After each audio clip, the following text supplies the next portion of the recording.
All right, let's play a little music. Let's play some Cheapskates. Moscow Boy.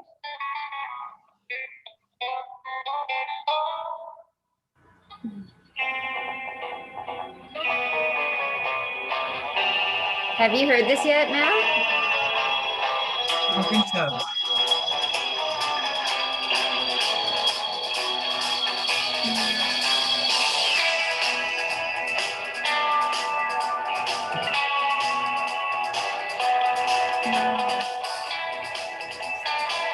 It's Nick, his band.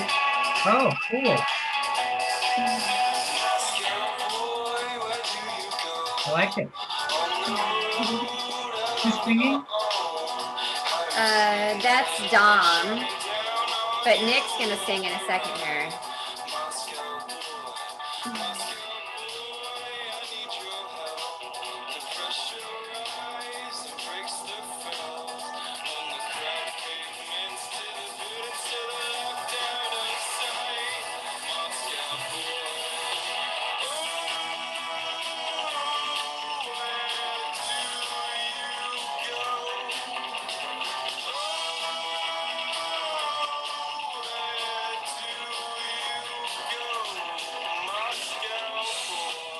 All right, this is Nick's part.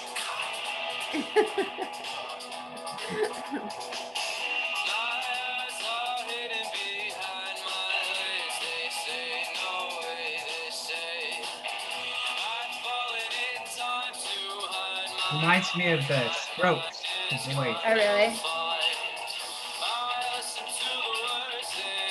Good singing voice. Yeah.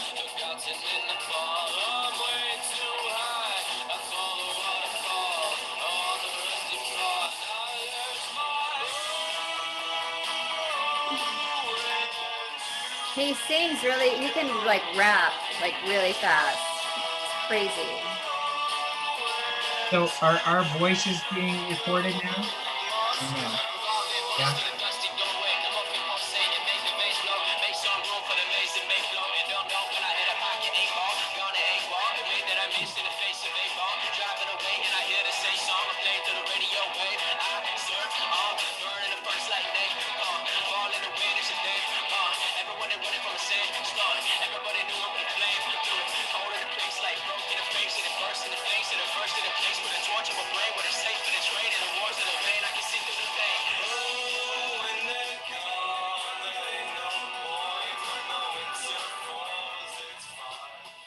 Perfect. All right.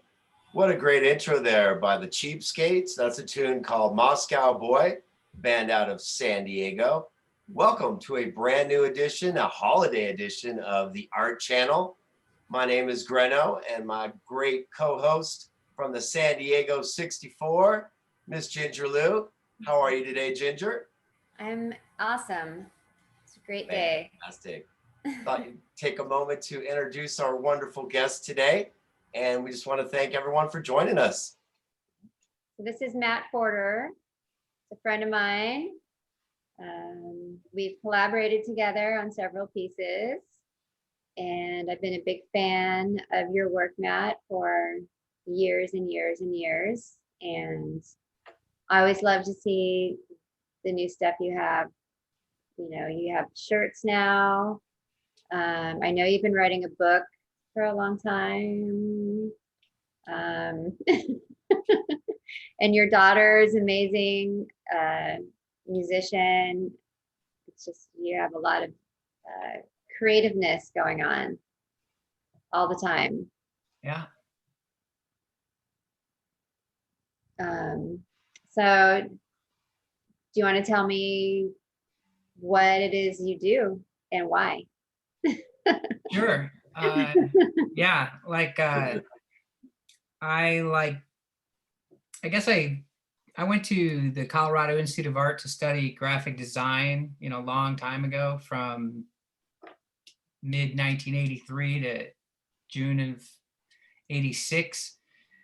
I kind of got derailed for a while off of graphic design, and some point during that time I discovered Salvador Dali, and I I didn't know anything about him, didn't know anything about surrealism. And when I opened up the book, I was floored, and I saw what I really wanted to do, because I think in, it's easy for me to think in kind of surrealistic and strange ways, and that seemed like a lot of fun. So as that is the inspiration, I started to begin to work on surrealism, and eventually I discovered Max Ernst, one of the early surrealists, and even before surrealism, one of the founding Dadaists.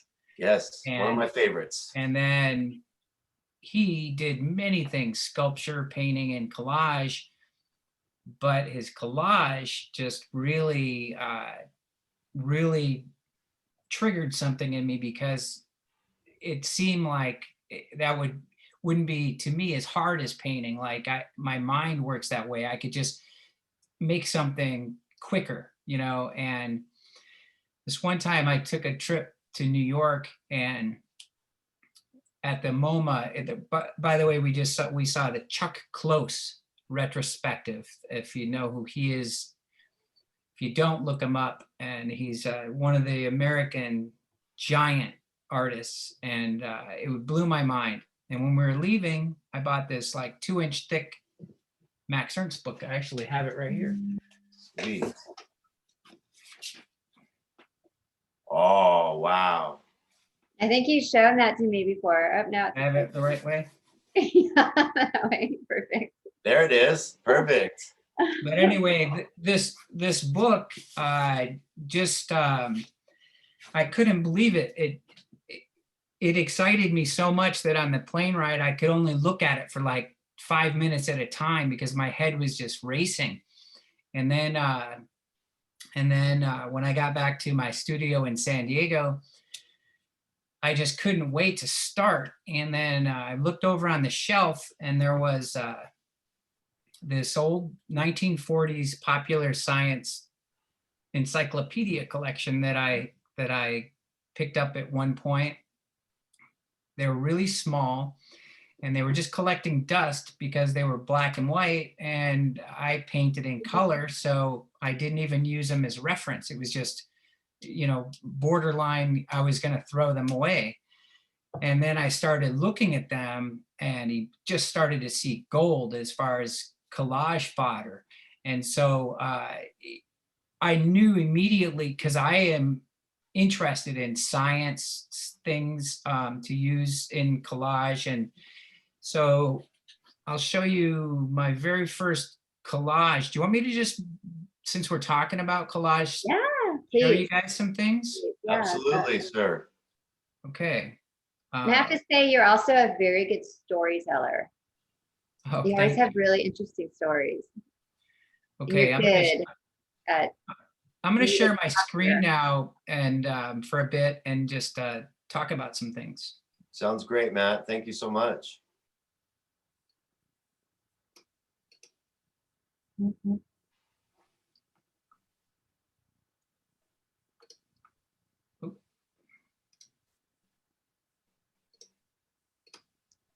You still playing your banjo? Yeah, are we here? Are we sharing right now? It is, but it's showing you, not your screen, not the website or the images.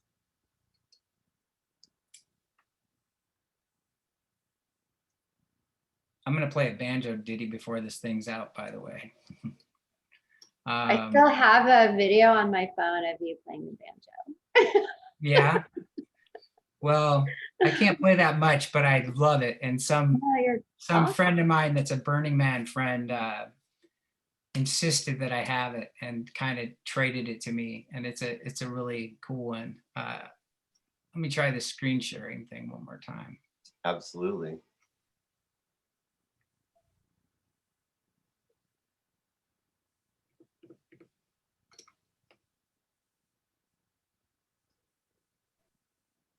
Thanks for tuning into the Art Channel. We are hanging out with Mr. Matt Forderer, and we're getting some stuff online here for you guys to enjoy. So thanks for being patient. No, it didn't do it this time. Didn't do it again. Do you want me to go to your website? Yeah, I'm sorry. I don't know what the deal is here. Hmm, Totally No cool. problem. So do you want to stop sharing yours and then I'll share mine? And then you can direct me like what you want me to, Sure. You want to try that? yeah. Let's Teamwork. I'll just direct you. You can go to my website and we'll click around, okay?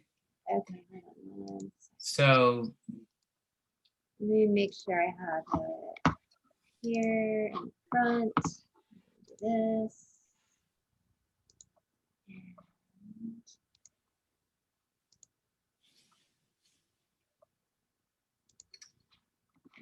screen share. Bam. Alrighty. Here we go. okay, so why don't you click on Collage Archive up top? Collage archive. Here we go. I love And- this one. Can you see my little finger mouse?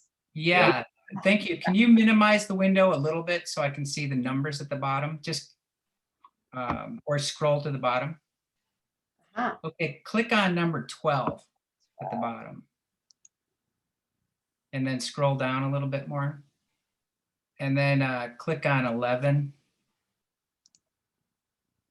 And then scroll up a little. Okay, click on the one with the giraffe. Oh, yeah. this one? Yeah. That was the one I used for the promo. Mhm. Are you able to minimize the screen a little? On my screen, it's taking over. It's a little too big. Be able to command minus or something? Oh, I think it'll make it go away. Well, anyway, this was my very first collage, and once I began to do this, I enjoyed doing it so much that I just dissected all of those encyclopedias, and then just began. You want to close this one? I'm trying to figure out. So let me stop screen. I think I have to start again. And then do it again. Because I did that minimize thing. Okay, sorry. Now what do you want me to do? Just close this one. All right. And now you can just scroll. Why don't you go to the top again, or just click on any one of those right there. Like any one of these? No, stay where you're at and click Mhm. like the typewriter in the upper Yeah. right-hand corner. This one? Yeah. Yeah. So I found all these cool old typewriter pictures and began to do a series of typewriter heads. You can click next now up there in the upper left-hand corner. Oh, there. Yeah, that one really caught my eye. That's And- amazing. And This these were is done that- in, You have a whole book of this too, right? This kind of, I forget the artist's name. I think it's nature. It's just a shell. Yeah. No. But but- don't you have that one book with all the undersea? Oh, you're thinking of Ernst Haeckel, but Yeah. that's not one of his. No. But it's you can kinda just you can just keep hitting next for a minute, just to show some of them and click through them. Yeah. Wow. So these are all early ones. These were like in 1998. And anybody out there, if you go to mattforderer.com, there's an awful lot on this site. There's probably close to 300 images. So Ginger, if you click on my name up top, that will take you back to the homepage. Okay. Like if you click on the name that's in gray. Yes. Now click on Collage Archive. No, I'm sorry. Click on Collage. This was sort of the last batch of collages that I did for a show. If you click on the first one, and then let's look at that for a second. And so in this batch of collages, so this is fairly recently, like about 5 years ago or something, I began to spray paint on the collage picture. And then, like Ginger mentioned, the that shell looking thing that has the butterfly wing coming out of it, and the yellow thing at the bottom, and the yellow thing that's kind of in the sky, those I borrowed from an artist named Ernst Haeckel, who was from the mid 1800s. And he's just my favorite artist to use his things for collage. He helped to sell a theory of evolution to Europe, and he was a friend of Charles Darwin. Nice. I did not know. So you can scroll up and just click next, and just click through a few of these. This one I call Birds Over Beijing, and you'll see in a minute when I take you through some of the murals I did. I was lucky enough that they used this as a whole wall without me doing anything to it, at a place called the Farmer and Seahorse, which is part of a biotech building here in San Diego. You can hit next. And that's, I'm using the girl with the pearl earring, make this very strange little scape here. And I learned some stuff from you. Yeah. Like these circles, the stencil circles are rubber Little bands. rubber band trick. You've been using that one? That's a good trick. I've And used that. then the stencils, that's probably a basket, right? I think it's the bottom of the, like if you buy a bunch of small plants from a nursery, it comes in like this plastic square thing that has a grate like that. But yeah, always on the lookout for stencils. I'm stencil happy, I guess. So you can just hit next and scroll through a couple of these. Go to the next one maybe. Oh, I used a little piece of Asian newspaper up at the top. I was just looking at that. That's cool. Yeah. Yeah, they give it away like at this Vietnamese market, Tuan Phat, by where I live. And I am always collecting those papers. It's just so much more interesting to, even if I use it as a spray glue booth, than a normal newspaper to me. You know. It's kind of funny. In my last piece that I made, I used Asian paper. So I was like, whoa. So this is a famous painting in the background of Bruegel, who, if you don't know who he was somebody who kind of picked up the thread of Hieronymus Bosch and ran with it. And that was one of his paintings in the background. Wow. Cool. Nice. Let's see, where's the next? That's like a bottle cap from a Gatorade bottle up there, stuck on there. I like that. Yeah, I can see that. And you use a lot of butterfly wings. Yeah. I've done a lot of different things with the butterflies. So. Yeah. So is Ginger. Hey, that's one of your, trademarks. Yeah. So this one I cut a hole in the cardboard. You can see the edge of it there. And I like that it's cardboard because it made it thicker, so it like makes that stand out a lot more. Yeah, and thank you. And you can hit next. So this is just sort of one of the recent series of collages that I've done. So they're, if you look at my site later, you can see I went through many different, it just depends on the materials that I'm working with. Like for a while, I exhausted the black and white materials that I had. And then, oh, this one right here, I want to point something out about it. Yeah. So those strange things that are there came from an electron microscope pictures that a scientist friend of mine gave me. And so this is sort of a part painting and part digital. So I took the those things in electron microscope, and then the way that it's swirling, like on the thing to the right, that's like a Photoshop thing. Ah, Oh, And you're so the Photoshop master. Like, I'm thanks. jealous. And so I really liked this thing. And so, you know, we were talking about this rubber band trick, folks. Yeah. This is a great trick. And the trick to it is to take them and throw them Mhm.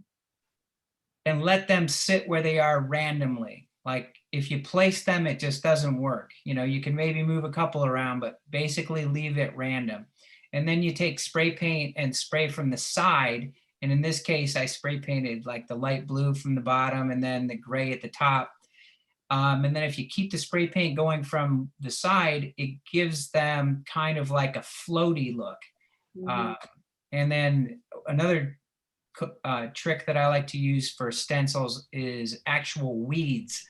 So the bottom things, I just went out to the alley and grabbed some weeds and used those as stencils there as well. So at this point, so this one, I always wanted to make it into a painting, and so I did. So at this point, I want you to click on my name again up top in the gray, and then go to paintings, and then click on the second image. And so this is a painting that I made of that that's 8 foot wide. And to make the rubber band thing happen again, I just got larger rubber bands. So just really huge ones. And then, What size is this original like painting? It's you. I know you work large. right, this painting is 8 foot wide. wow. And Glenn, I was just saying that for this one, since I wanted to scale it up, I ordered giant rubber bands. And so I used those for it. And once again, on the bottom, I went and got some pictures of where I got some weeds. And How long did it take you to paint that? I really don't know. I probably worked on it, you know, it's hard to say how much time because I work with oils, and except for the background is spray paint, and you just have to let things dry. So it's not like I'm working on it every day, you know, but probably over the course of a couple months, I would say, something like that. It's great that you were able to use the same materials too that used in the original collage, you know, the rubber bands and the weeds and stuff. Yeah, it's always a challenge to try to scale up something and to attempt to pull it off. Before I show you this other painting, I'm gonna jump around a little bit here. So click on my name up again, up Okay. top. And this time I want you to click on digital.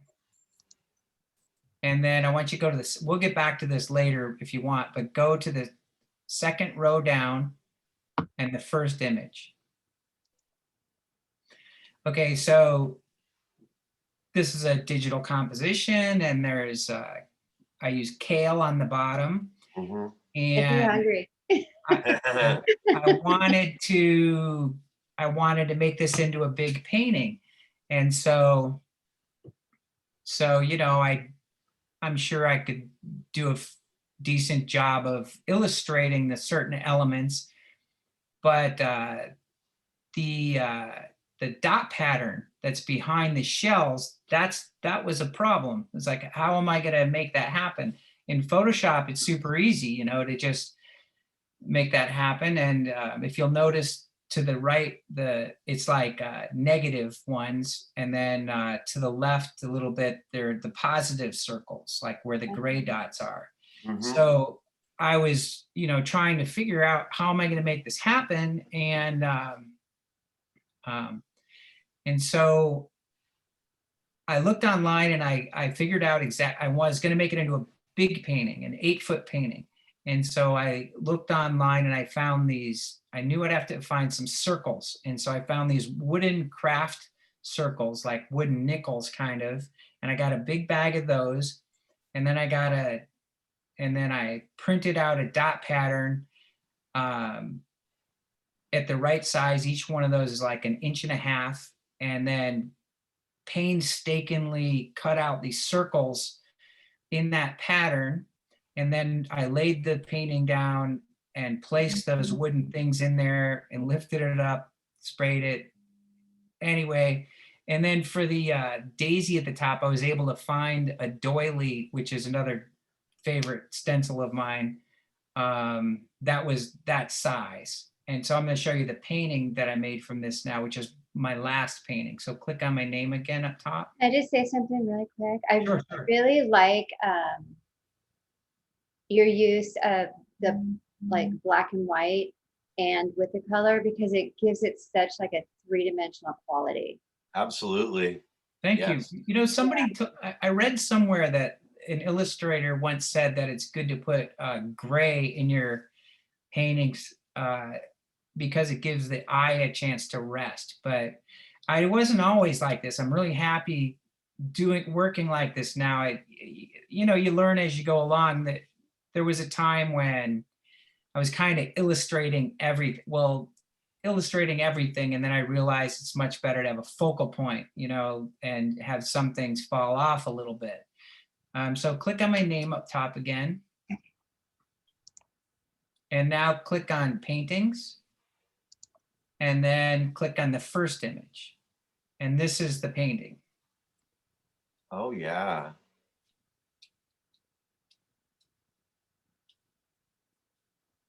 I feel like the background is much warmer, but there's so much of it is still, it's wonderful.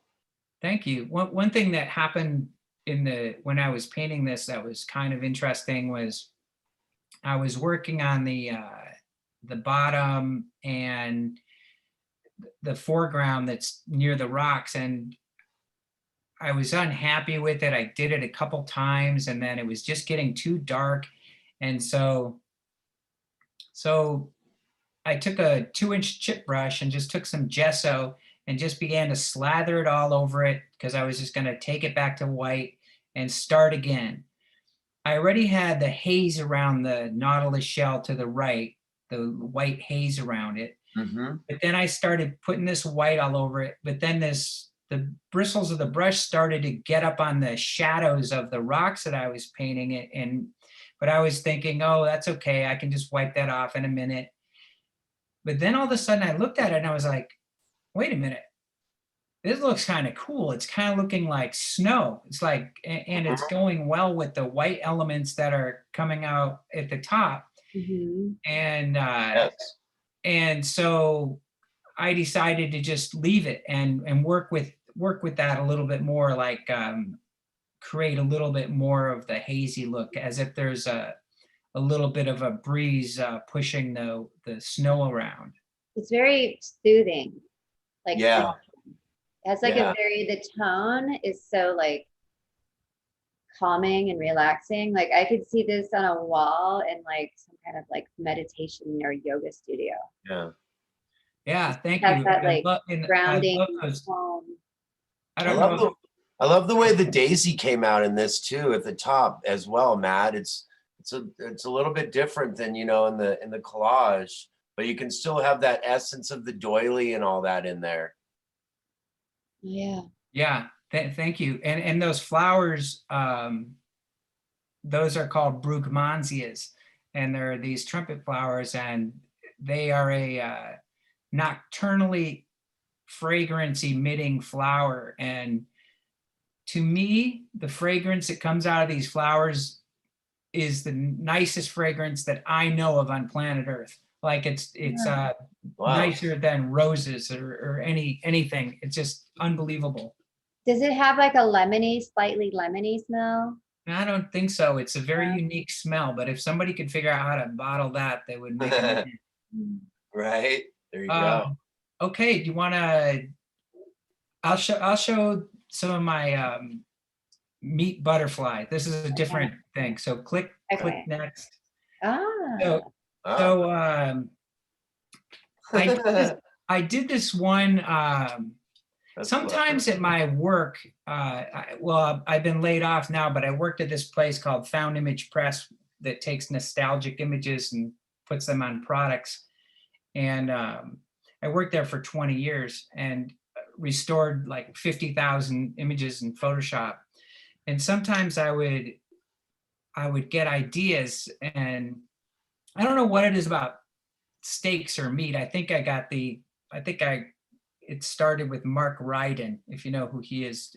It's fantastic. He's kind of like Juxtapose magazine kind He's of a one guy. of the giants of that movement for sure. But he would just have steaks, like that was one of his devices, and I would just think that is wacky. Why is that in there? There's steaks in there, and so this one day at my work, I got these illustrations of these steaks.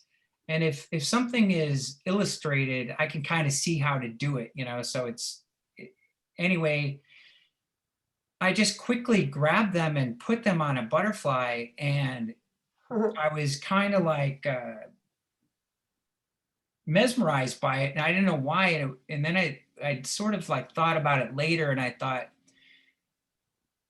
the butterfly is like the universal symbol for beauty, and and then there's all kinds of crazy stuff that comes with like the meat packing industry and steak and carnage, and it's kind of like opposing things in a way. Yeah. So you don't notice it right away, but there's this kind of bit of a friction, and it's kind of like this friction that is the times that we're living in. You've got the day to day with the beautiful sunrise and sunset and the plant life around us, etc.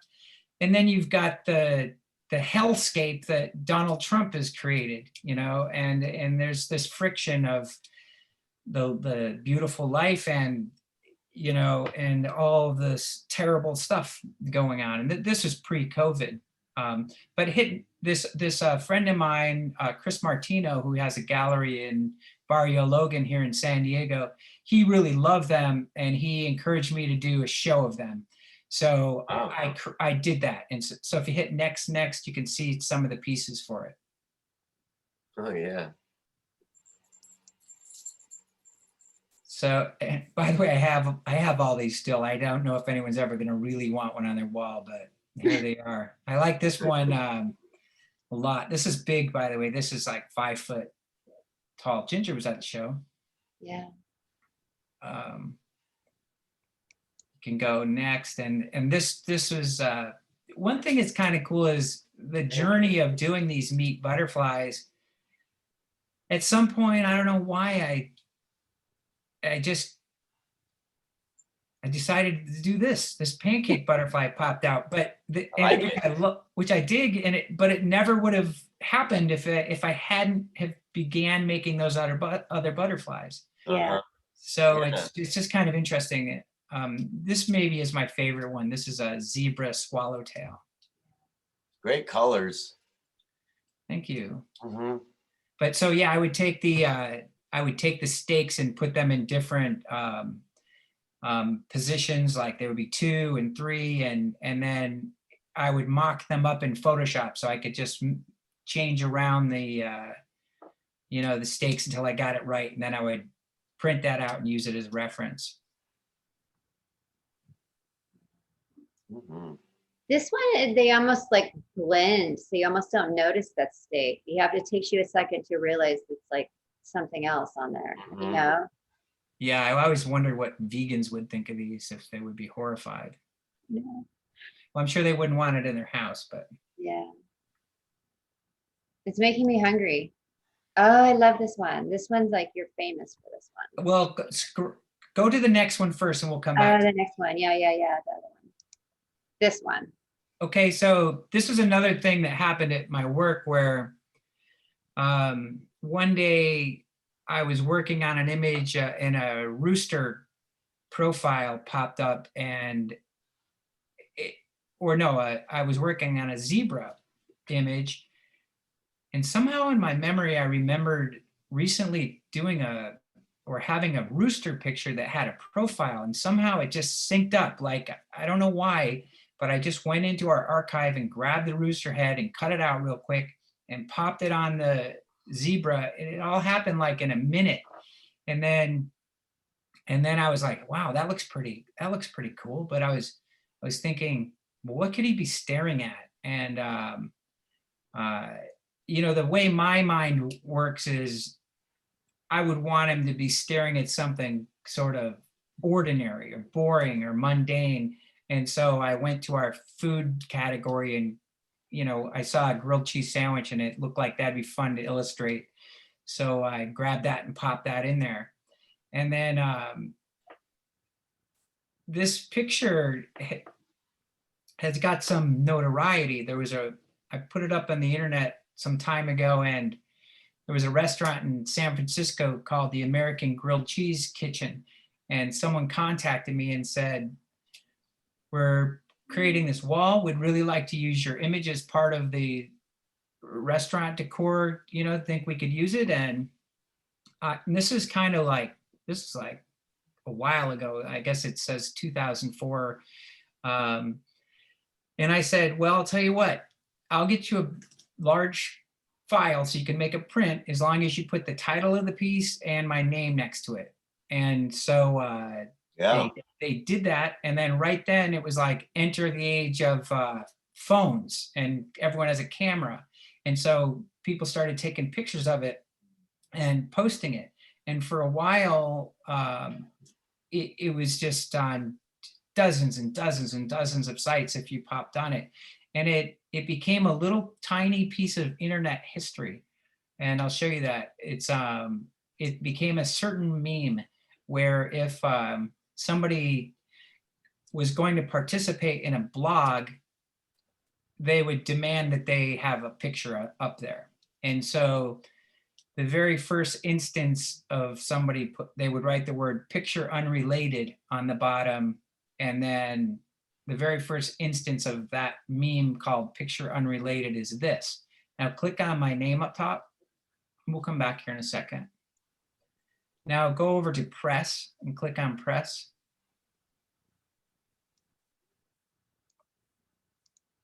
And now scroll down a little bit.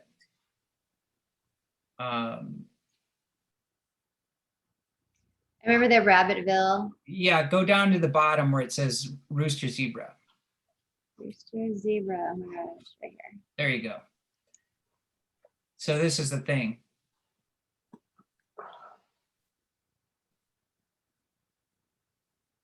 So yeah, it's kind of just what I told you, but that image has a little tiny slice of internet history. Wow. That's excellent. Yeah. Thanks so much for sharing that, Matt. That's really cool. Yeah. Yeah. If anybody wants a poster of them, you can get one for just $10. I'll show you where later, but yeah, no, definitely. Great. Okay, click on my name again and go back to paintings. And then this time go to the lower left-hand corner. Yep. And so I've been to 7 Burning Mans, and when I'm out there, I am just drawing on people with Sharpies all the live long day, you know. And since I was very young, I've always carried a Sharpie in my pocket. And at some point I started to draw this. I'm with a group out there called Backcountry, and you know, sometimes we would have 100 people in our camp. And I started this crazy little tattoo where it would be a table with a steak on it and a glass of wine. And I just called it the steak dinner. And everybody in the camp would end up having one by the time the burn was over. And I mean, we have these wild desert parties, and I'm telling you, it catches like wildfire. Like somebody, my nickname out there is Begley, you know, they'd be, hey Begley, when am I gonna get my effing steak dinner, you know? And I've given out 500 of those tattoos at least with the Sharpies, and 12 people have had them permanently inked that I drew, and then they went straight to a tattoo artist. Wow. And so when it came to try to, you know, when it came to think like, okay, what's a sequel to the rooster zebra? I just kind of had to be the steak dinner. Yeah. And so this is Rooster Zebra contemplating steak dinner. And at this moment, I have a friend in my group that lives in Pittsburgh who may commission me to paint another Rooster Zebra. And we're not sure what it's going to be contemplating yet. So my friend is contemplating what the Rooster Zebra is going to contemplate. Right. Gosh, so many possibilities. So yeah, but anyway, this whole painting is kind of like almost like an inside joke to my Burning Man crew. I like the ground, how you did that. Oh, thank you. Yeah. That was a stencil. And then the top, those you see those fleur de lis in the top? Yeah. Like that was, those are, I cut those all out of like some poster board and made stencils to make it like wallpaper. You have infinite patience for cutting out things within exacto knife.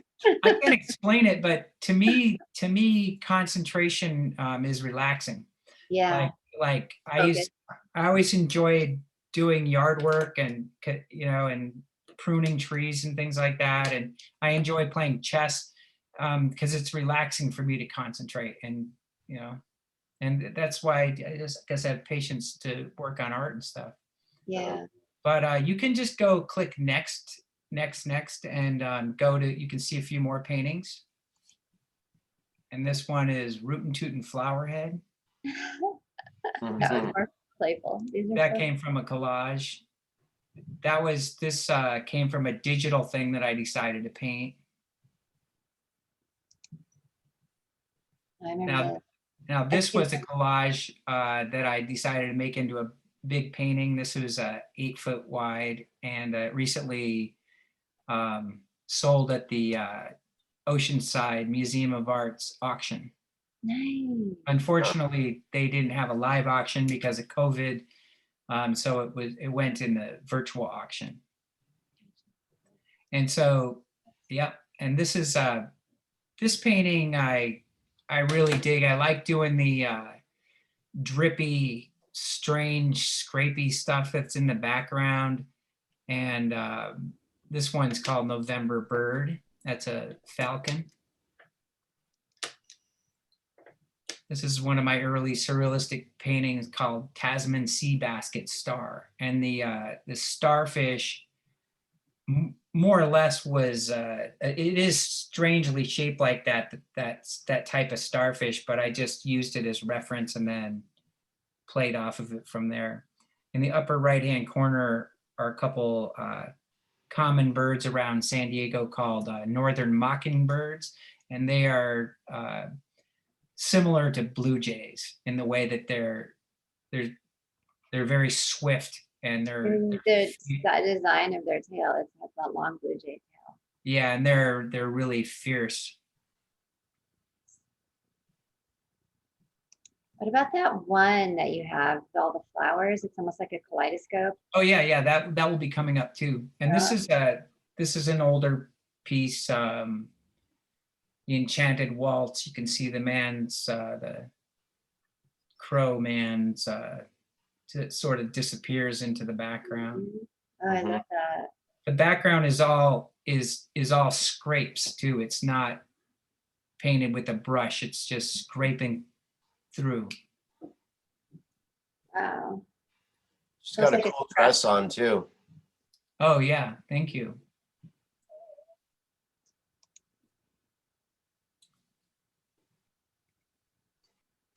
The Archaeopteryx. This reminds me of that one artist. He does all the math. Yeah, that's a common motif, that kind of cube thing.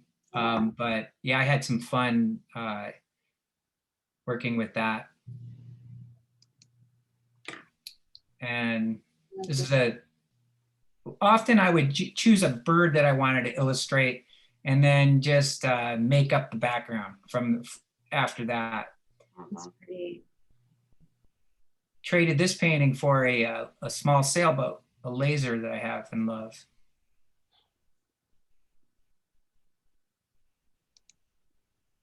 Ooh. Paranoia of the egret. And so egret is my favorite bird. And I think of on the horizon line, you see it's like a brain stem, or it came from a science book of a brain stem. And Right here? yeah, just some of it in the background. And you see those figures walking forward, like marching. Yeah. Those came from a Salvador Dali painting called Portrait of My Dead Brother. And they're just a little thing in the little right-hand corner of his painting.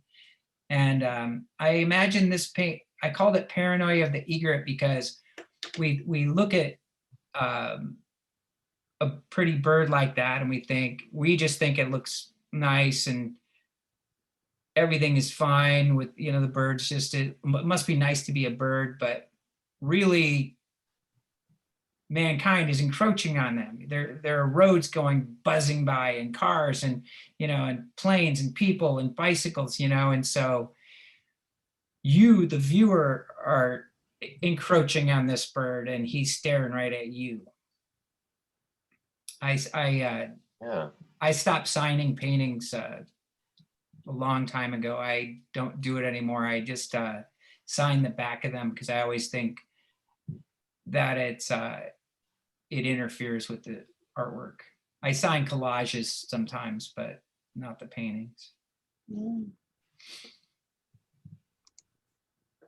So this is, I can see Salvador Dali influencing this. Yeah, totally. This is a huge one. This is a 10-foot painting, but it came apart in 3 pieces. But I kind of melded the lines in Photoshop. But this is another one where you, the viewer, are interrupting. I call it After the Deluge, or the all-consuming flood. And I injured my back, slipped a disc at an old airbrush job, and had a long time where I didn't have to work, like over a year. And around 1997, 98. And that's when I did all those black and white collages. And towards the end of it, I worked on this. And I imagine like this owl. The woman with the flower to the left is like his wife, or no. The woman he's dancing with is his wife, but he gave the flower to the other woman. And so there's this land that it appears between dimensions and times, and everything is perfect, except you, the viewer, are interrupting it all. And the owl sees you. All the world is a stage. Kind of gives me that feeling too. You see the weird lady with the arm as a head? And then on the sailboat, I wanted to put a boat in there somehow. And then I went to the liquor store and there was a certain beer. I think it was some kind of Sam Adams that had this Homer picture, I think, with a sailboat on it. And I was like, oh, that'll work. And I got the 6-pack and went home and painted it. And there's a hummingbird at the helm of that little boat. Oh, wow. I love how the sky is on fire and it sort of reflects off the water there in the foreground, by the guy with all the figures in the foreground. I love that. Thanks. To the background, the water kind of becomes dunes if you look to the left. Yeah, definitely. And also the shapes on the water here kind of like bring this together with that. Yeah,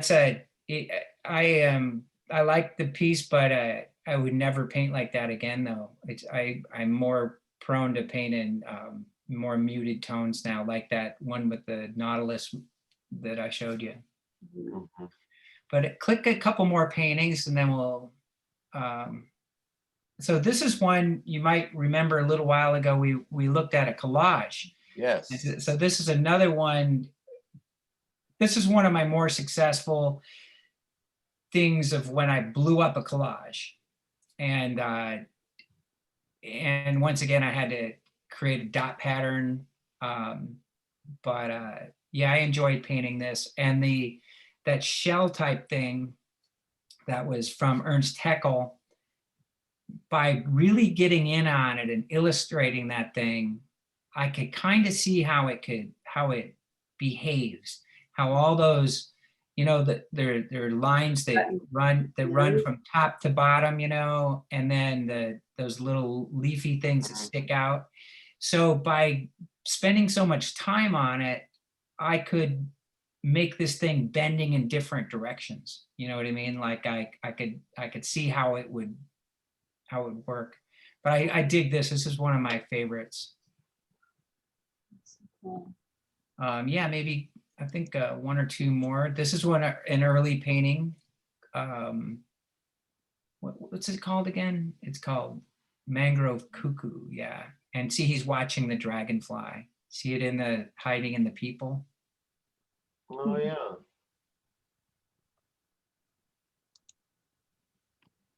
This was done on like a wooden checkerboard type of thing. Mhm.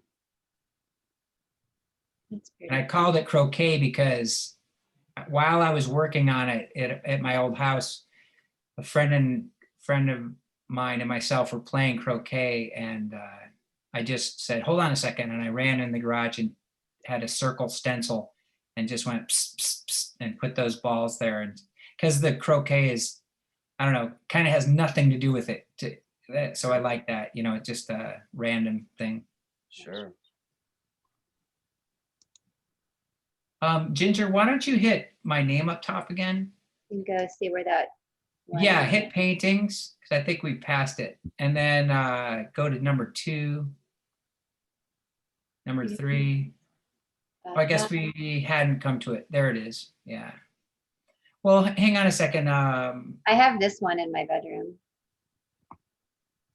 Let's continue where we were. Go up to the second thing at the top. Right here. No, keep where you're at. Go scroll back down and go to hit 3. Oops.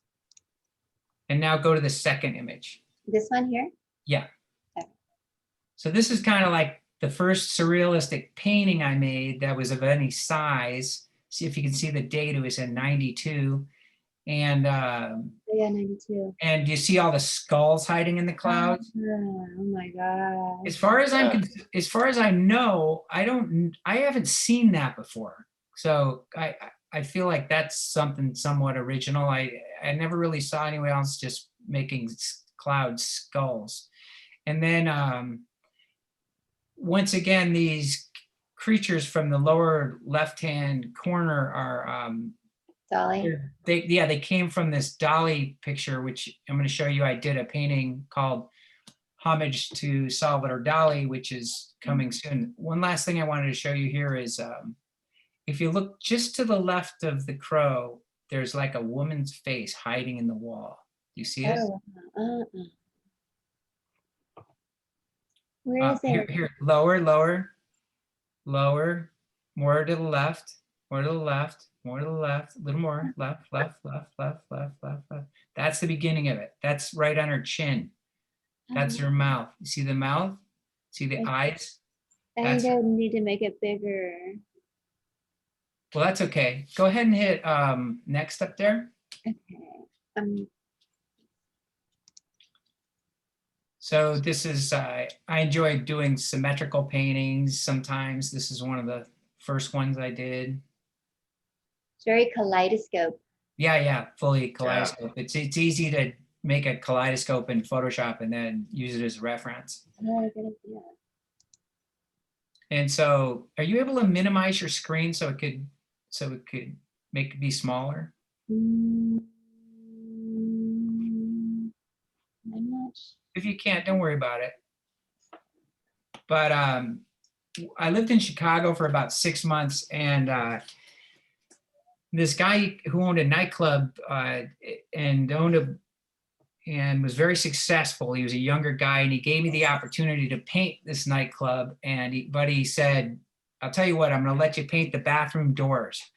And but in Chicago back at that time in the late 80s, I mean, there was so much artistic talent, and the nightclubs were just unbelievable. And I knew that, you know, I really had to take it seriously. And I knew that if I did a good job on these bathroom doors, then he would let me paint the rest of this club. And all the walls were painted black. And so I went to, you know, I went and got an encyclopedia, and I took Salvador Dali's face and just blew it up on a copier, and then used that as a stencil and put that on the door and created this thing, but without the butterflies or without the splash. But I had those, like, I made him a priest, as you can see. And I made like those buttons are kind of like butt spheres or galactic buttons. And then I wanted, and so later, and I did get to paint the club. And then later I decided to repaint it. And so this went on a canvas, and I wanted to have one element from a Salvador Dali painting. And so if you scroll down again, so you can see the bottom, those guys in the lower left, those are from his painting called Portrait of My Dead Brother, because he had a twin that died, I think, nearly at birth or something like that when he was very young. And then this painting was part of a big exhibition that traveled to Yokohama, Japan in '92. Yokohama is San Diego's sister city, and it was got printed in a book, and it was wonderful to be part of that exhibit. Did that have anything to do with the paint night group? No, that paint night came along later, like in late '90s. Because you guys went on a trip to Amsterdam, though. We had a show in Amsterdam, yeah. And this is another one that came from a small collage. My friend Jim Burke has that in Ocean Beach. That's different. This background is something that I have used a lot, and then just used sort of a biomorphic type of background. And I like this sailboat that I saw. So yeah, just made this psychedelic sailboat picture. Very unique. Thank you. This is one that came from work too, that was like a Photoshop thing. Like, you know, if you put I put a sky, popped it on top of one image, but it had the bottom kind of cut out. And then all I have to do is cut through it one image on a layer, and it reveals the layer beneath. And I thought it looked pretty cool. So I saved it and used it as a reference. Oh, I like that. Yeah. The gateway. I think the next one's the Ah, flower scope, okay, yeah. this one. That one's big. This one's 10 foot big. Like when I split with my wife and my ex-wife and moved into an apartment, I had painted 1/4 of this, and then took it into Photoshop and flipped it. And so I had this thing that looked like a kaleidoscope, but since I had painted it, the original thing, I could see how to paint it, you know, it was, and so I always wanted to do it. And so I undertook it, and it took a while, and it was so big that I couldn't even get it out of my apartment. I had to take all the staples out and take it apart. And let me show you something kind of cool. Scroll up to the top where my name is again. Mm-hmm. Click my name. And then go to press. And then go to Flower Sculpt Billboard under public art. What? So back How in did I not know about this? Well, there was my sister had created an art fair called Art San Diego. And so she was doing a program called the Open Walls Project with, I guess, the billboard company, CBS Billboards. Mm-hmm. And I kind of had an inside track there. So I got to be one of the people considered for it. And so it was really exciting to have that up. It was just up for a month, but it was really cool. That's a long time. Is this at Little great. Italy? Well, it was only up for a month, and that was like. What but part of town is this in? Is it it's near? downtown. I want to say like G and 7th or something like that. Gotcha. Okay. But how are we doing on time? I mean, do you want to? Whatever works. Yeah. I'm pretty. We can. Why don't you click through some murals? Yeah, I was gonna say I want to see your murals. I've gone and checked out some of them. Like, Okay, let me start with the second one down, and then we'll go back up. No, that Here? one. Yes. okay. There it goes.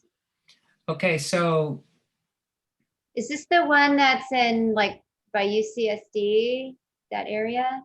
yeah, I'm in 3 buildings up there. This particular building is where a restaurant called Green Acres is. I've been And here. I've been It's here. on General Atomic, and this particular building is called the Nautilus 3 building. And I'm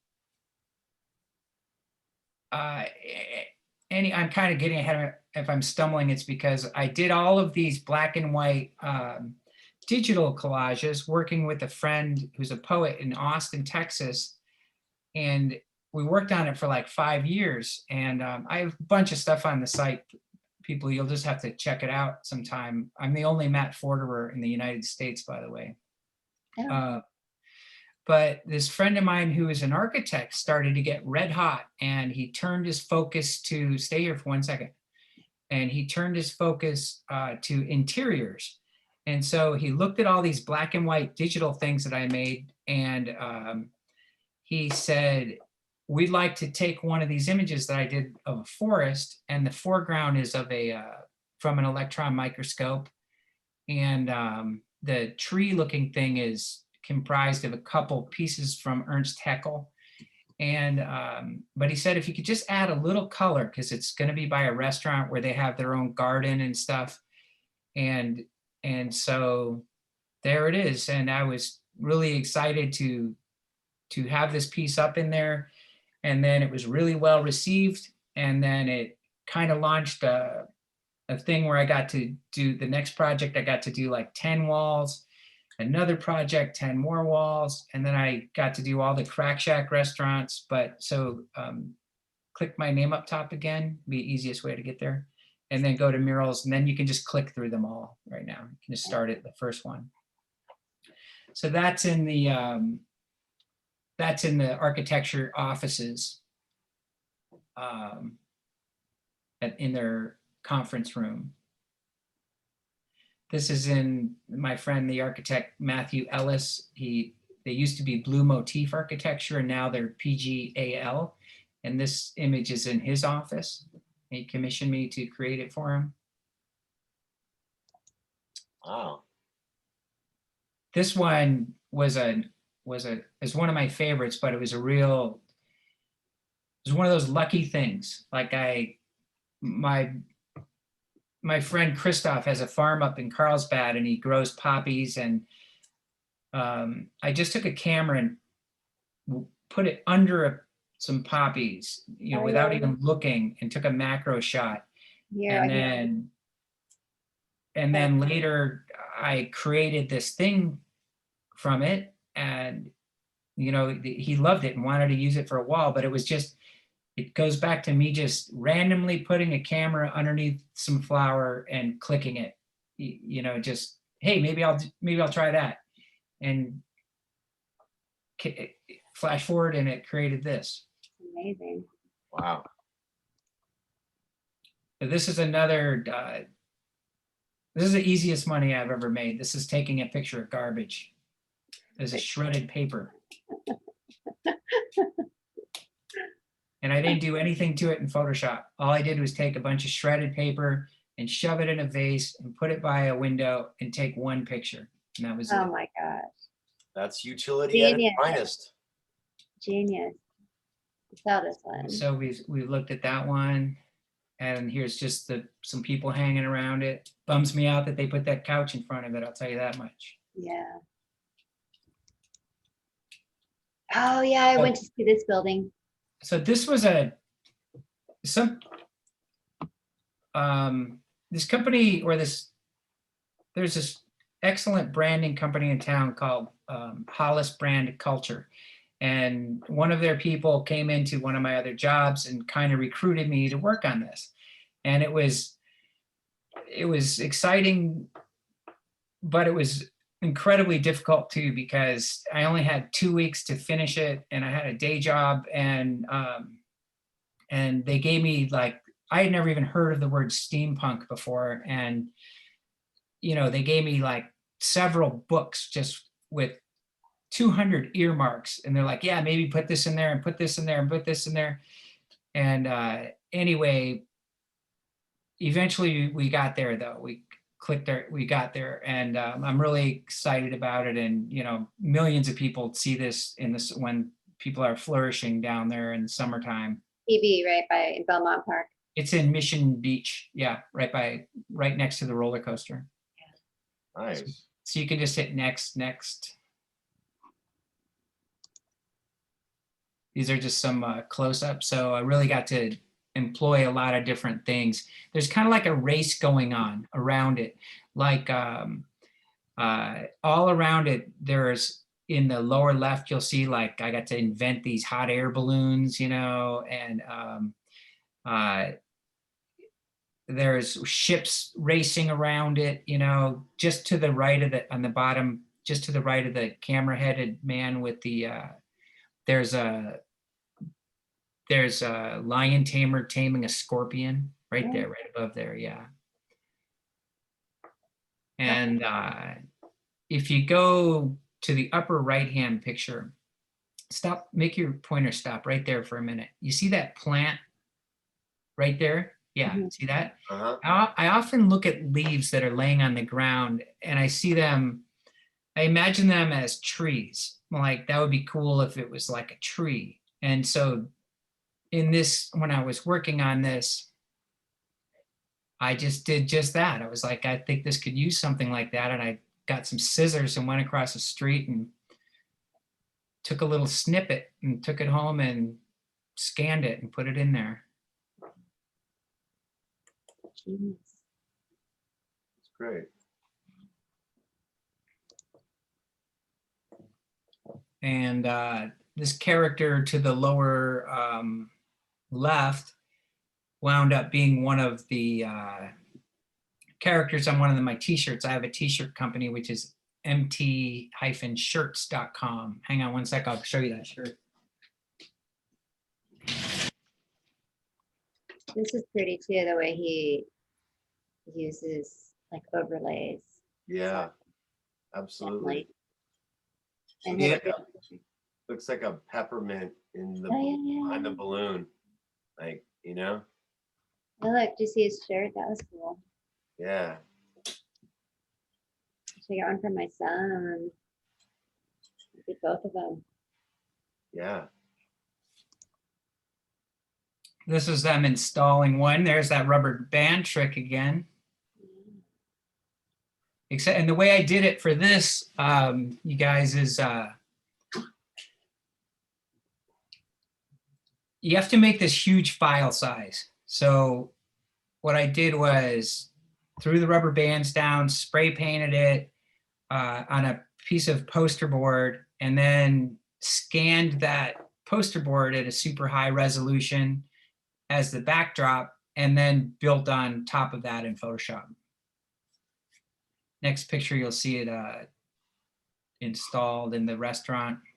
That's so beautiful. Oh yeah. Love that with the lighting up there too. Yeah, thanks. And the picture with the with that brain coral in the lower left, I took through the glass at Stephen Birch Aquarium. Oh. And then that also made its way into that latest painting. Remember the one with the nautilus shells? Yeah. Yeah. I like the textures here, like this smoothness with this rough texture up here. Mhm. Yeah, And the then that kind architect, of like matches there, and then this matches here with the yeah, shiny. I It's can't like even, a good balance. It all kind of pulls together with the lighting. It just creates such a nice ambiance.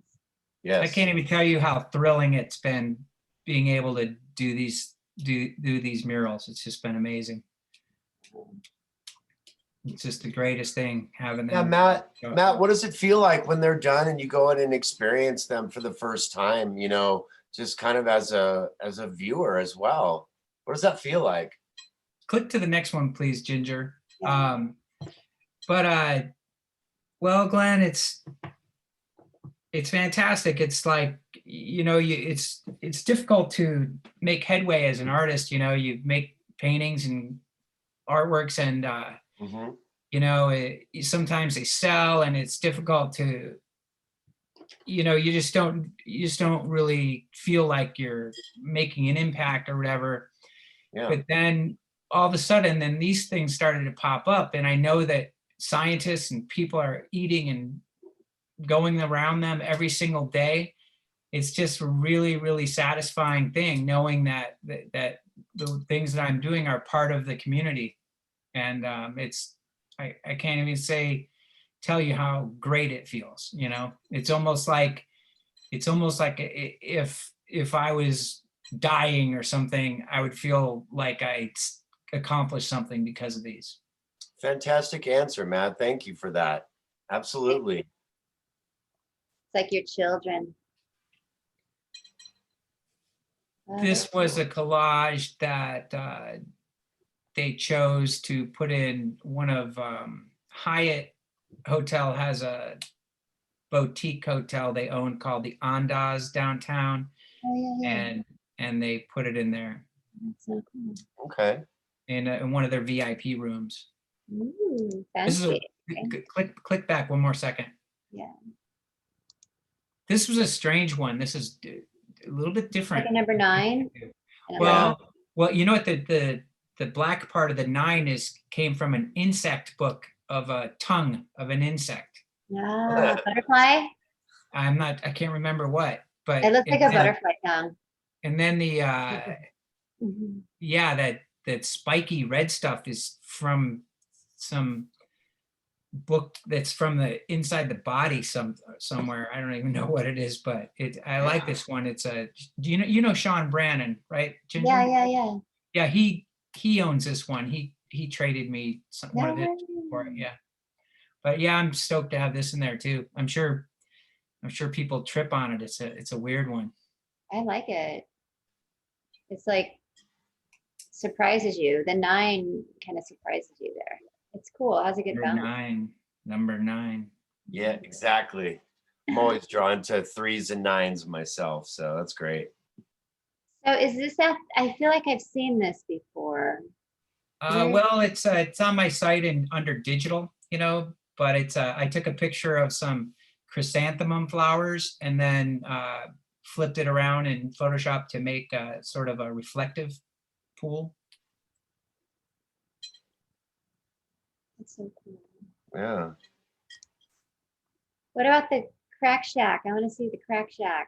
Well, if you go to my name up top, you can, and then click on murals, and then try number 2. Aha. And then, yeah, click on that It one. was next. It was coming up. That's funny. It was next. Yeah, okay, so there's this excellent restaurant here in San Diego called the Crack Shack. And if you haven't been, you have to go and try this sandwich called the Firebird, which is unbelievable. They use like cage-free chicken, but it's just like, it's like one of the best sandwiches you ever had. It has crispy onions on it and like kosher pickles and ranch dressing. It's unbelievable. But the owner of the place brazenly uses famous images with the idea that, hey, if somebody really complains, we'll take it down. So I had him sign a letter of what is it? A release of liability. Yeah, I forget what the word is. So I'm not to blame. Yeah. I will not have any responsibility. But so yeah, so we've taken the Rooster Beetles to 3 of the different restaurants, and you can go upper left and hit some of the other things. So I've had some fun Oh wait, making you up. have one in Vegas. There's a crack shack in Vegas. I remember driving by and seeing your work. Yeah, at the Park West, Yeah.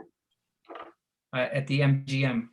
Hmm. So yeah, this is the first one that's on Kettner, and the background is this San Diego skyline. Mhm. That's awesome. Yeah. And so yeah, I've had some fun with this. It's, in this particular one, I mean, I made the guy's jacket like outer space, and I took the pattern from the woman's dress and put it in the sky. Oh yeah, yeah, yeah. Yeah. But yeah, if you ever make it to Encinitas, it's on Encinitas Boulevard, about a couple blocks east of the 5. Very good food there. Good to know. And amazing And art. that one, remember that painting I was talking about? Yeah, This, yeah. this was awesome because he just wanted to use this picture, this giant falcon. And Is if this a there's crack shack? no, this was at the Farmer and Seahorse. But Okay. let me mention something to any artists out there. That's why it's very, very important to document your work as high resolution as you possibly can. I know it's sometimes expensive and it's not easy to do it. And we've all got a phone camera, but a phone camera is never going to make you an image that you're going to be able to blow up the size of a wall, and back in the day, I had the foresight to have a photographer make 4x5 transparencies, which I was able to eventually, scan and make them large. But word to the wise, document your things as big as you possibly can. Invest in a very high resolution camera. And so this was one, Balboa it was, Park. yeah, it That was a similar image as that other one, except I stretched it out and added some more color to it. And this was at the art fair. So this one was 60 feet long. It was pretty awesome I having remember. that there. And the fair was for a few days, and there was fog going around it at one point. It looked really cool. I'm Oh. sure that's in a lot of selfies.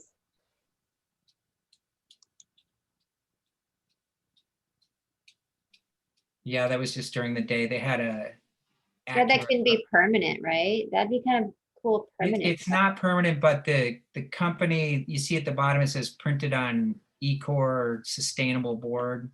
Yeah. Like this company, they made this type of board that's biodegradable and awesome. Mhm.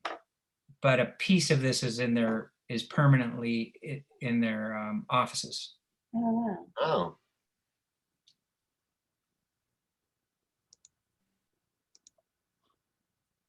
There's that rubber band trick again. And so this one I got to just make like a reef going around it, and I took pictures of little succulents that were blooming around town, and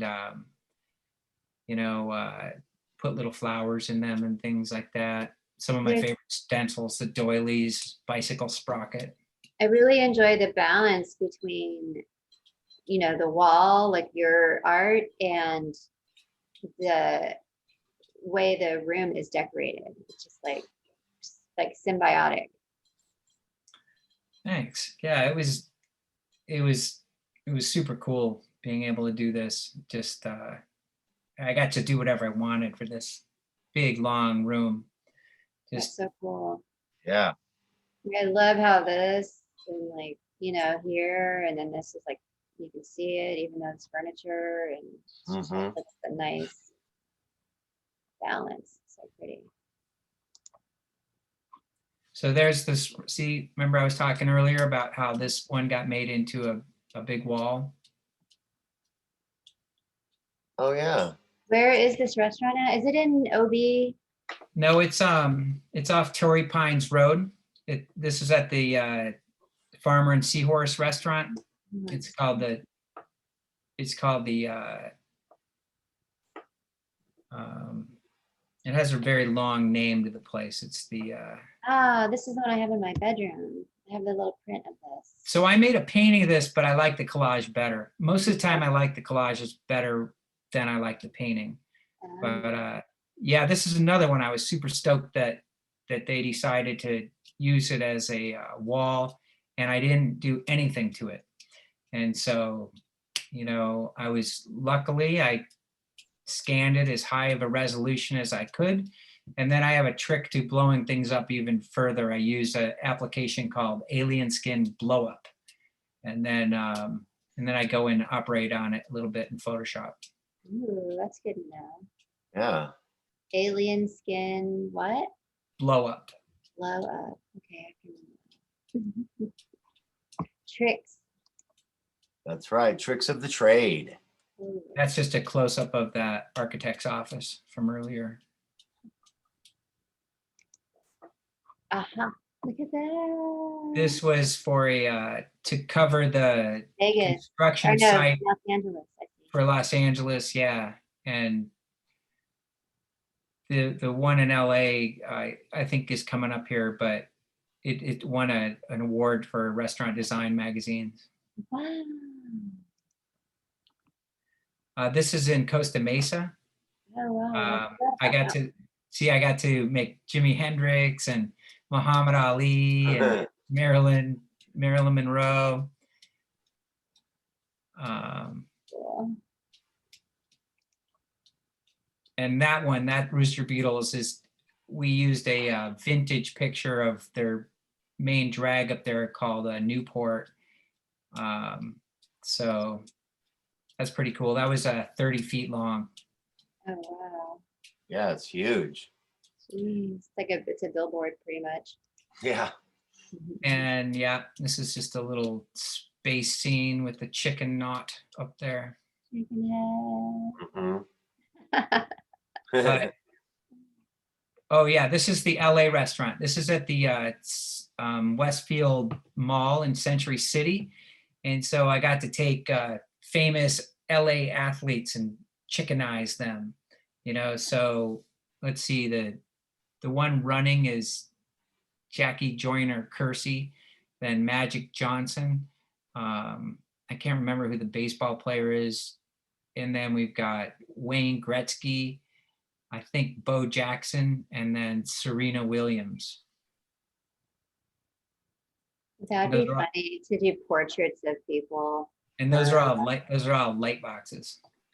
I like that light box thing. I saw some of that when I was in Vegas last time. Yeah, I can't wait to make light boxes with some of my It's got to be, I'm sorry, it's haunting me. That 32, it has to be Fernando Valenzuela. The baseball. This one here? The baseball. They're both 32. I don't think it is. Look at the hand is white, you know. I can't remember who it is, but I don't think it's him. I would have remembered if it was. Right. But anyway, that was pretty fun to do. Wow. That's the Muhammad Ali one. That one's cool. I like that. Yeah.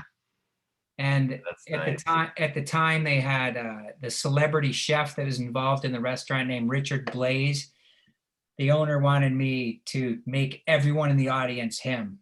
I was about to say, Yeah. okay. Yeah, that's clever. Yeah, everybody in the audience is the same person. Yep. The guy's not associated with the restaurant anymore, so they had to remove them all. I forget what they did, but yeah. But you know, I like that one. That's one of my favorites. It just, that picture is crazy, like the real picture of him doing that, because that happened, if you watch the video of it, it happened in like a split second. He just took his hand and went like, ah! You know, and that was it, just like a split second. And then it just, somebody happened to take that picture and it was just this famous picture. Perfect picture. One of those perfect moments in photography history. That's cool. I like the Glenn, check out this one. Oh, wow. I like love the it. background here. Like how you That's awesome. put that design in the water. Thanks. That's probably maybe one of the better. Where better is this ones. But at? this is at in the Pasadena Crack Shack. Hey, by the way, Crack Shack is going national, which I really Oh. hope they would go.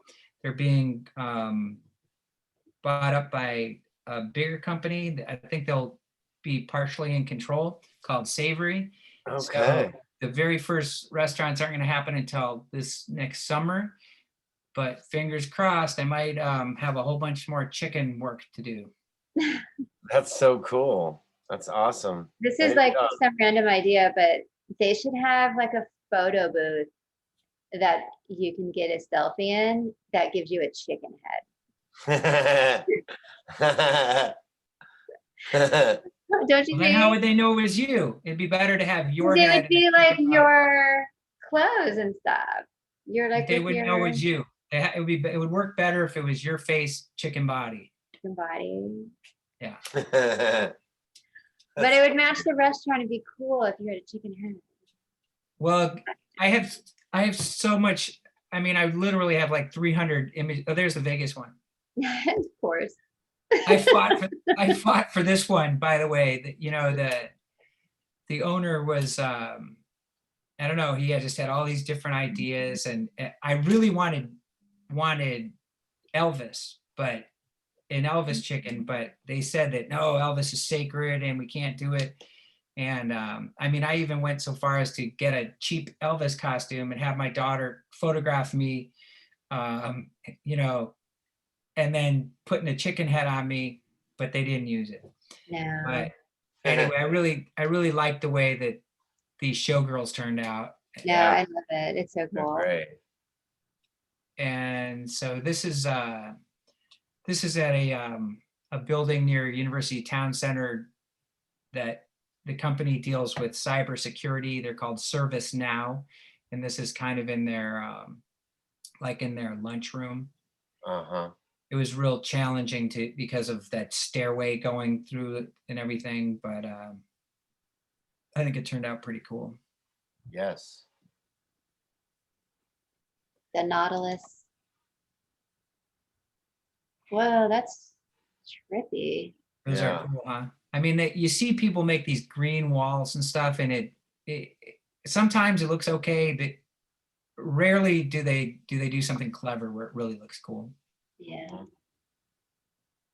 Oh, this was the last mural I did, which is at the Domain Artifact Winery in Escondido.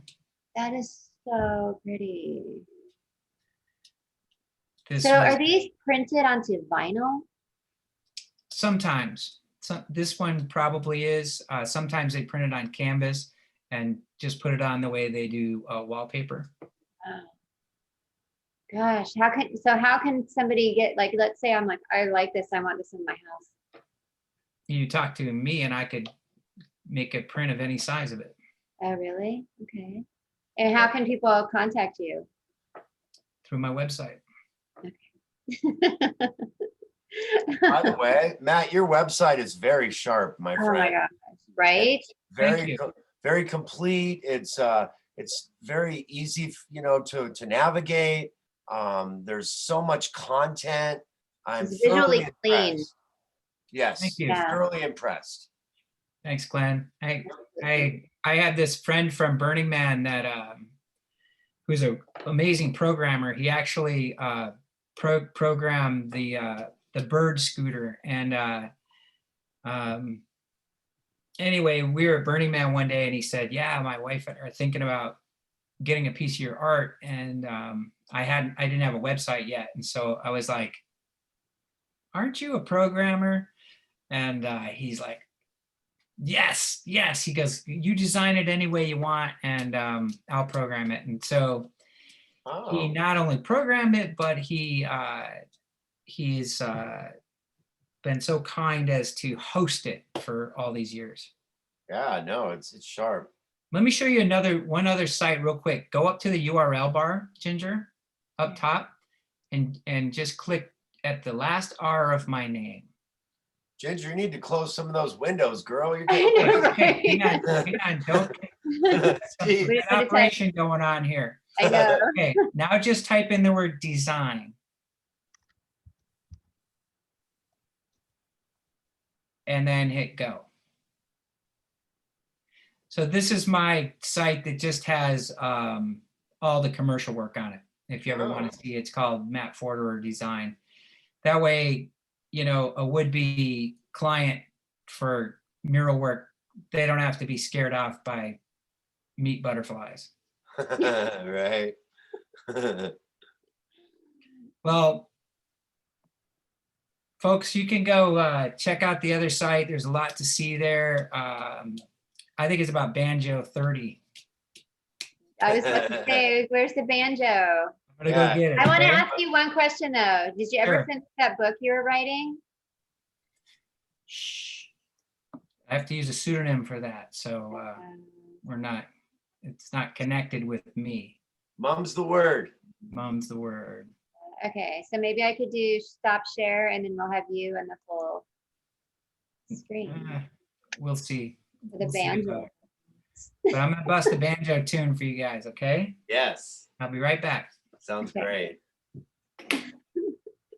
We want to thank everybody for tuning in to the Art Channel Holiday Edition with Greno and Ginger Lou. Our special guest today, Mr. Matt Forderer. Matt's an amazing, brilliant artist, just like our own Ginger Lou. And I just want to say, we probably won't delve into it too much, Ginger, but I want to talk to you guys sometime about your collaborations because I really enjoy them. I love both of your work, and it's great to see the merging of these surrealist minds coming together and you guys' great art working side by side and also in unison. So It's true. I forgot. Yeah, it's been real pleasure collaborating with Ginger on those, and we have a real good chemistry, and they seem to always work out really nice. I had them to show you, but couldn't get the screen share thing to work. So it's all good. Well, Matt, we're going to have you on again, and we'll have a whole episode with just some of the collaboration work that you do with Ginger, because it's been a treat. We're going to have you on again for sure. okay. Here we go. Let's- Speaker we'll see view. this work. Uh, All right. Better. There we go. Perfect. All right. Awesome.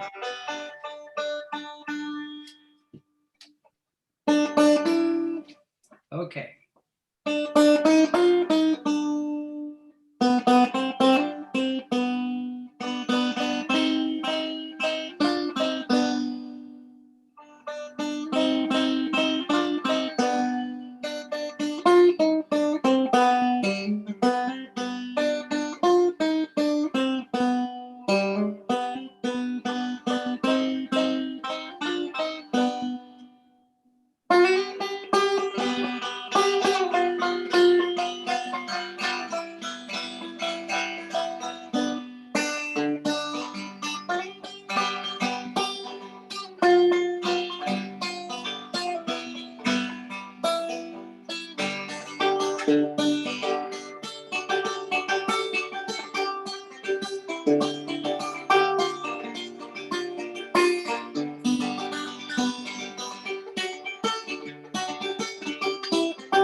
Bravo. Exclusive performance by Matt Forderer here on the Art Channel. What a treat. Matt, you are a Renaissance guy, true to the heart. And Matt, I had a quick question for you. So before we go, you mentioned Max Ernst. So one of my favorite painters is his wife, Dorothea Tanning. What do you think of her work? Don't know it. I'll have to check it out. Okay. Yeah. Yeah. Yeah. I look forward to seeing that. Is she Yeah. a painter or what is she? Yeah, surrealist painter. And for a time they lived in seclusion in Sedona, Arizona. Yeah, I've always wanted to go there. I think there's stuff to check out there, like the home they lived in. Yes, and but like this is her. This is just one of her But yeah, she, Let me see some work. much different style than Max, but her early work, it's I think you guys will like it. I even want to describe, those are some of the later pieces.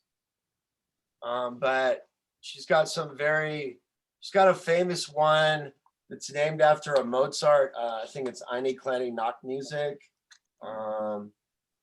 But yeah, I was just curious if you knew about her. I don't. Love I'm Max.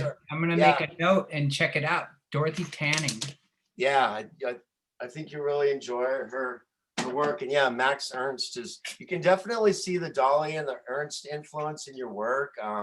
It's fantastic. I'm so Thank you. impressed. I'm so Thank you. impressed, Matt. Thanks so much. It's Absolutely. a journey, and it's I don't know. It's a, I saw a documentary on man, I'm spacing right now, the Blue Velvet, David Lynch. I saw Yes. a director on film, a documentary on him, and he calls it the art life, and Yes. boy, that phrase I just think is so amazing. It's like, because it's a different kind of a life, and it's not necessarily a 9 to 5 saving money for the future and thing. And, but it's full of all kinds of rewards along the way, and you're seeing life through a different lens. And it's a struggle, but it's a rewarding struggle. Like a more of a deeper, richer, but in a different way. Maybe not monetary. Yeah, and you meet all sorts of cool and interesting people along the way too. Yeah. So it's a rich life. Yeah, for sure. Not in a traditional sense. Yeah. Absolutely. Definitely. Well, Matt, it's been a treat. We've just had so much fun. Thank you so much for sharing all your work. Well, not all, but the work that you shared with us. And just continue to keep doing what you do. It's tremendous. And it's great to be able to meet you. For myself, it's an honor. And again, I love the work that you do with Ginger as well. So maybe next time we could delve into some of those pieces that you guys have worked on all these years together. And I just want to say thank you so much. Happy holidays to you. Yeah. I hope next year's a better year for you. And I'm sure Ginger's got some stuff to add, my cohort. So Ginger, you want to? Yeah, of course. It's good to see you. It's been so long. It's nice to have normalcy in a sense. See people, that we normally hang out with. Yeah, that'd be fun to do another collage sometime. Yeah, we'll get it going sometime. Yeah, that'd be cool. Bring back another sense of normalcy. Yeah. Well, thank you guys for having me. And Glenn, maybe we can, it'd be good to meet you in person someday, and maybe we can jam some instruments. Oh man, definitely. I would love that. That would be so much fun, Matt. Thank you again. You guys have been tuning into the art channel. Ginger, you want to rock some more cheapskates for us here on the outro? Okay, I can do that. If you want. And yeah, just want to thank everyone for tuning in. Again, you've been watching the art channel, sponsored by Stables Media and the Anonymous Collective, Ginger Lou Art, all the bells and whistles. And again, it's just been a joy to have our guest today, Mr. Matt Forderer. Please check out his website. And I believe it's just mattforderer.com, right, sir? That's right. It's a difficult last name. It's MATTFORDERER. Fantastic. And yeah, go check it out. He's got all types of stuff to look at. He's got things for sale, as well as Ginger Lou's Pixels site. So go check that out. Get some gifts for people. Christmas is coming up. Ginger, I see you rocking the Art Channel shirt. Let people see what's up. There you go. Look at that. You can look as good as Ginger and maybe even better. I don't know. Probably not, but you'll look great in the Art Channel shirts. And we got mugs, t-shirts, everything that you guys need for your holiday season. So stay happy. The Art Channel shirts are on the Pixels site. You just go to pixels.com and you can search Ginger Lou And then also you can see Matt's work on there. You can see our collaborations on there. Definitely. So, Awesome. and then this is Braided Devil by Cheapskates, and that's cheapskatesband.com. It's on Spotify, iTunes, all that good stuff. San Diego Indie Rock Album of the Year. All right, you guys. Have Stay a great blessed, rest stay of your healthy. We day. love you. We'll see you guys next year. Bump it up for 2021.